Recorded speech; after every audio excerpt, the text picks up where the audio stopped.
guys, today I'm going to read you 2 books. So the first one is called Pinkalicious Fishtastic by Victoria Kann.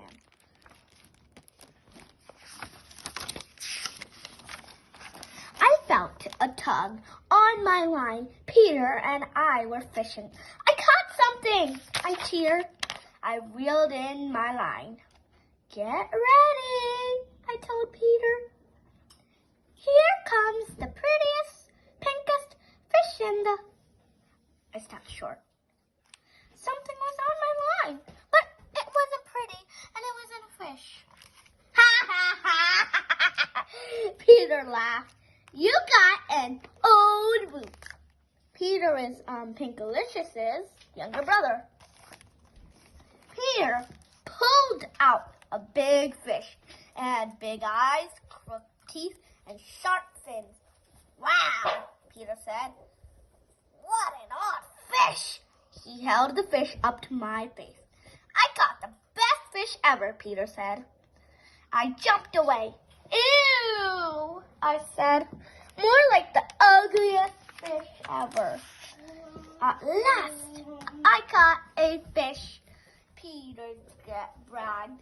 That is not a fish, I said. It's a monster! A monster fish? Peter said, cool. He put the fish in a bucket of water. I'm going to take him home as a pet, he said. We peeked inside the bucket. The monster fish's mouth was open. I think he's hungry, Peter said. He dumped the rest of our bait into the bucket. Hey, I yelled. How am I going to catch a pinktastic fish without bait? Oops, Peter said. Peter went to get more bait. I was alone with the monster fish. Yuck, I said. The monster fish looked up. His eyes met mine. They were huge. They also looked a little sad. I looked at the big ocean. I looked at the small bucket.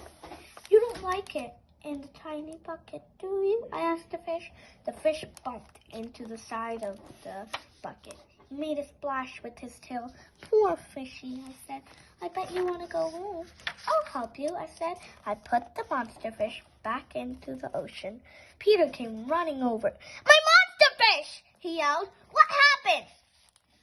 Before I could respond, we heard a loud splash. The monster fish was diving through the waves. He looks happy now, I said. I guess he does, Peter said. Suddenly, the fish blew some bubbles. It made a beautiful sound. It sounds like singing, I said. Shh. The bubbly water droplets made an amazing melody. Wish, whoosh, fizz, tink, tink, time, tink, tink, time. The tune was so pretty, we couldn't help but hum along. A dolphin in a school, a pink fish swam over. So did a family of sea stars. They love this song so much as we do, said Peter. More fish gathered to listen. They flapped and splashed their fins to the music.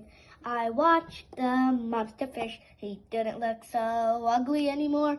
I barely noticed his sharp fins or his big eyes. Your fish isn't beautiful because of how he looks, I told Peter. He's beautiful because of how he sounds. The monster fish spewed a fountain of water and sang a final note. Then he jumped out of the ocean straight toward me. The monster fish gave me a big wet kiss. I laughed. You're quite welcome, I said. You might not be pink or pretty, I told the fish, but you're magnificent. So, for the second book, it's called Pinkalicious Fairy House. Same author.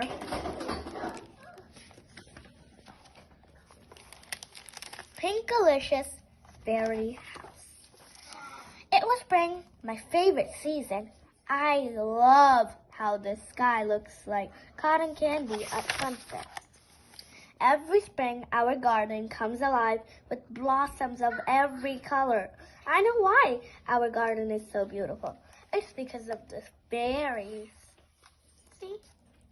Fairies come to our yard and sprinkle fairy dust to make the plants grow. See? I've never seen them, but I know they're real. I can see sparkles outside my window. This spring, I had a plan. I would see the fairies. Pinkalicious, what are you doing? Peter asked as I collected twigs and leaves. I'm going to make a house for the fairies to live in.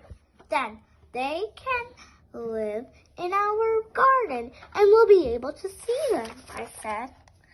Ooh, I want to help too. I want to see them. Let me help, said Peter. He brought out his shell collection. Let's build the house here in the garden, I said. She's saying right there. The fairies are sure to come this way. Piece by piece, we build a little house. I wove buttercups around the door. Peter made a pathway with his shells. See how beautiful? Well, it may not look beautiful first.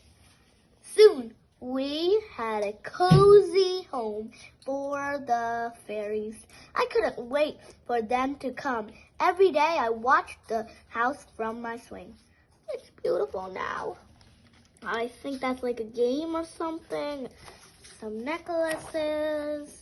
I made a pond, a boat, and even a slide for the fairies to find. But the fairies did not come. When Peter saw how sad I looked, he said, "Cheer up, the pink flower buds are blooming. But I want to see the fairies."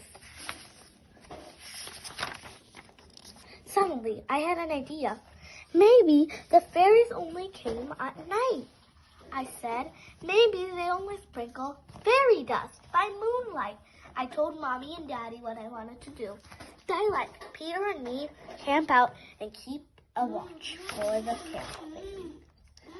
That evening, Peter and I spread out our sleeping bags. I left the fairies a sweet snack of honeysuckle and berries. "Do you think they'll come?" asked Peter. "Yes," I said, and added in a whisper, "I really hope so." We told each other stories until Peter fell asleep.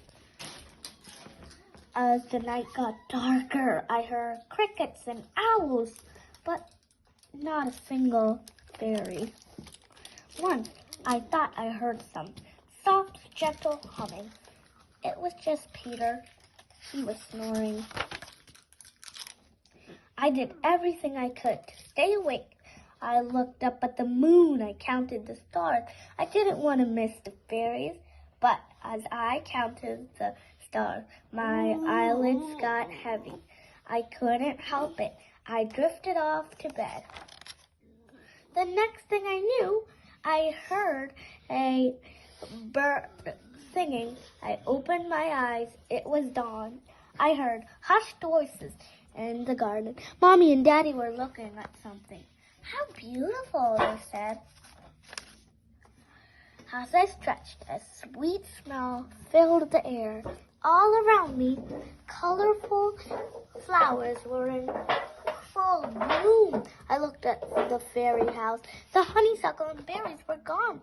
"The fairies came!" I cried. "They came, but I missed the whole thing." Peter started to sniffle. "Don't cry. Look," I said. Up in the air, I could see glimmers of light shooting across the early morning sky. "And fairies," I gasped. The light shimmered brighter and brighter until it sparkled into the sunshine. "I knew you were real," I said. My family and I watched the sun come out Thank you, fairies, I whispered. Wherever they were, I knew they could hear me. Look, this one right over there. Yes! Thank you for watching. I hope you enjoyed both of the books.